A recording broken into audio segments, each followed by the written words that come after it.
Hi guys, we're back again. I think at last count we're now on part 4. I'm in the attic. It's Saturday. It is really, really cold today. And because my sewing room is up in the attic, we don't turn the heating up because it's not actually a living space and it would be a lot of money to pay for heating expenses. So I'm doubled up today. I've got my Fabrics for All Grasser jumper that I made, and then I've got another jumper over it, and I've got Marks and Spencer's thermals underneath. So today I might actually cut something. So my scissors are very, very excited. Also, the lighting in here is not that great, but never mind. I'll try and make sure that we can see everything that needs to be seen. Okay, so yesterday, just as I was finishing up, I actually realized that the pattern is missing something. For the life of me, I could not find the dimensions for the draft it yourself pattern piece that would be the cuff. They normally have a little table with the dimensions that you have to cut out yourself, but they don't have those. And I read through the instructions again. I couldn't find any of that information. So for the cuffs, I'm just going to have to measure around my wrists and decide what dimensions I want. Well, it does give me the opportunity to go wider or narrower if I want to. So just wanted to point that out. Yeah, and we're going to get going. And I will start on the mustard fabric today. So, woo, woo. And all of the moving is going to get me warm. I have to get myself nice and warm. This has been like this overnight and it hasn't been touched at all. And it's got a lovely, lovely handle to it now. Not quite as floppy, but with some structure. So we're going to cut out the belt and the collar pattern piece. You can see how there's a difference between the interfaced part and the uninterfaced.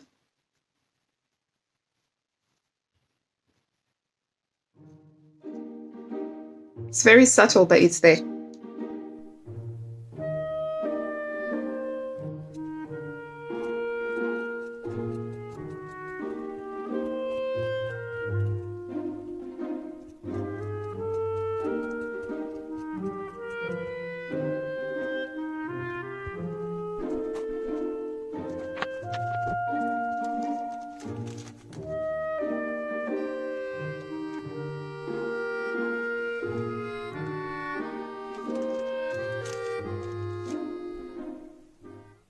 The other pattern piece that needs to be cut out of the navy is the tie belt that goes around the neck, but that doesn't need to be interfaced, so it's being cut in the bottom half of it. One piece on a fold. All the pattern pieces out of the navy have been cut out now, so I've got an interfaced collar pattern piece. Same for the belt. Uninterfaced for the tie belt, the neck tie belt. I'm quite proud of how efficient this was.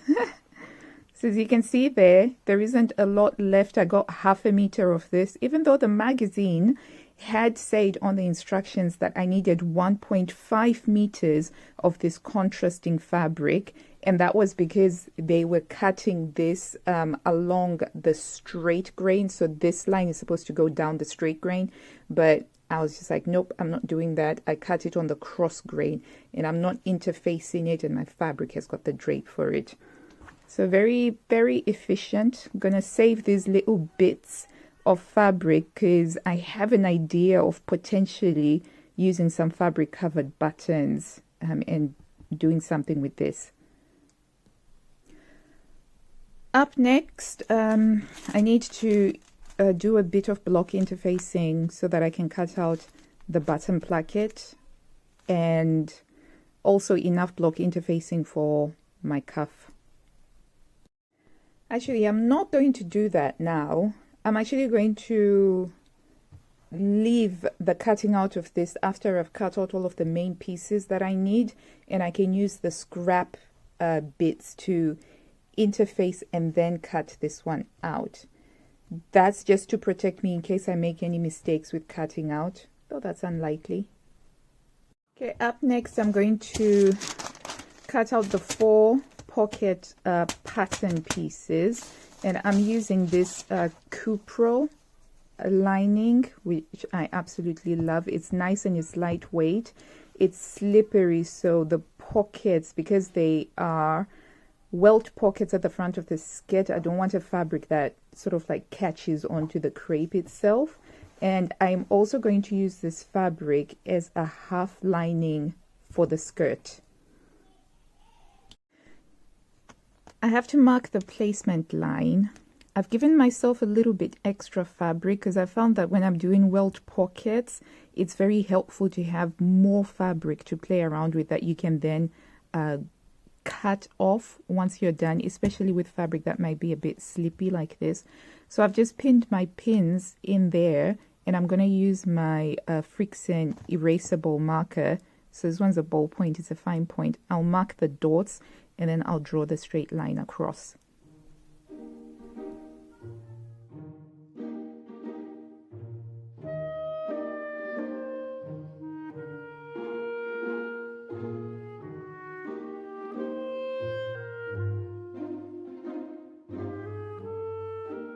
Right, we're getting ready to cut out now the main pattern pieces. This is going to take me ages to do. I know that for a fact.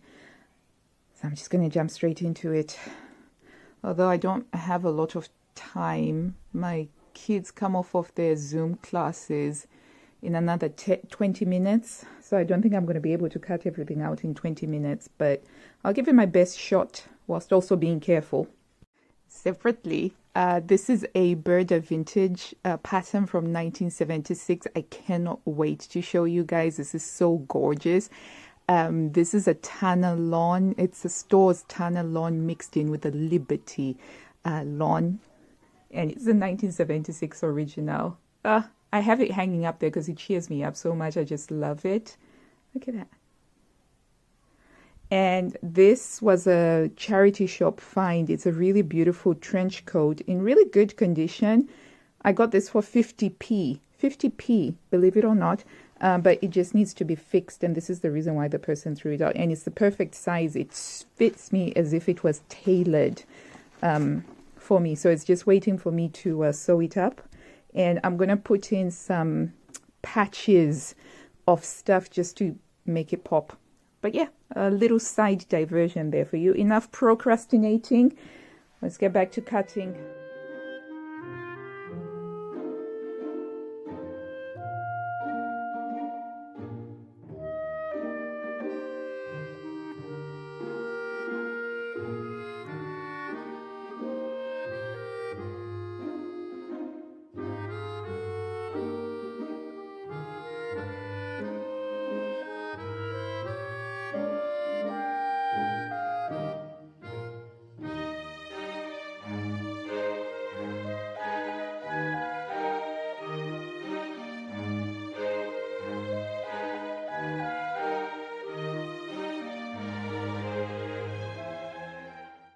One of the reasons why I prefer to cut on the floor is that I can use the carpet to help me mark things more accurately. So I'm using these pins that I'm pinning into the carpet, and they'll hold it steady.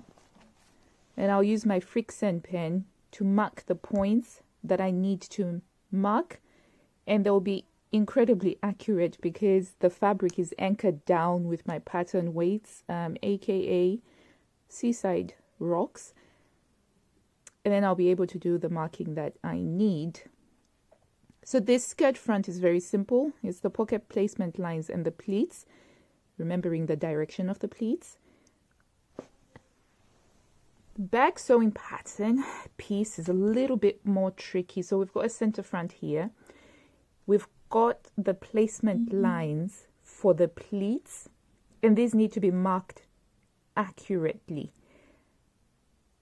And that's going to be a challenge. I still haven't figured out how I'm going to mark those, whether I'm going to use thread tacking or I'm going to use my pen. Yeah, I'm still figuring it out. But whilst I'm figuring it out, I'm going to do this one first. then the skirt back, and that's the side front. So very quick pointer. The pattern pieces that are cut on the fold, they're dead easy. You don't have to worry about the grain line. As long as you fold your fabric properly, you just place them along that fold line. But what about those ones that aren't on there? So I like to use this gigantic quilting ruler, which is one of the most useful sewing things I've ever bought. And I like to line it up against the selvage edge over there. And then what I do is I make sure that the grain line is exactly equidistant from the selvage edge. And then that makes it hang beautifully. So yeah, and it's coming along quite well. So that's the side front. So I'm going to cut out most of the other pattern pieces first before I do the back. And, you know, there's still plenty of fabric left over for me to block fuse and do the pieces for the cuff, for the cuffs and for the button placket. So, yeah.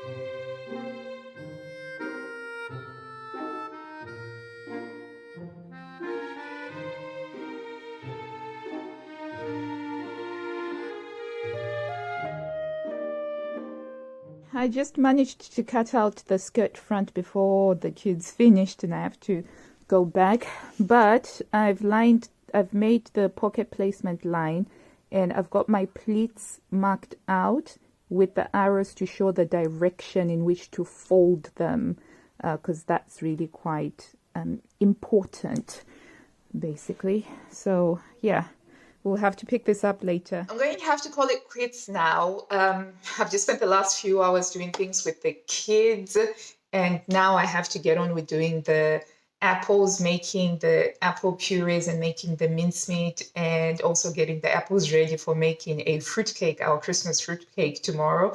I'm not going to be able to get any of this done before it gets dark. Ever since British summertime and the clocks moved last weekend, it gets dark awfully quickly. And unfortunately, I can't do any work up in my cave because the lighting there is very poor. It's fine during the daylight when the skylights can send loads of light in, but when it just gets dark, it doesn't. So I won't be able to get back in there today, basically. But tomorrow, it's a bit of a slow day. We don't have as many activities as normal. It's a Sunday. Everything is basically closed down. So I'm hoping that I'll have more time to do stuff then. But at least we did get somewhere today. So until I see you tomorrow, again, guys, have a fantastic day and take care of yourselves. Bye.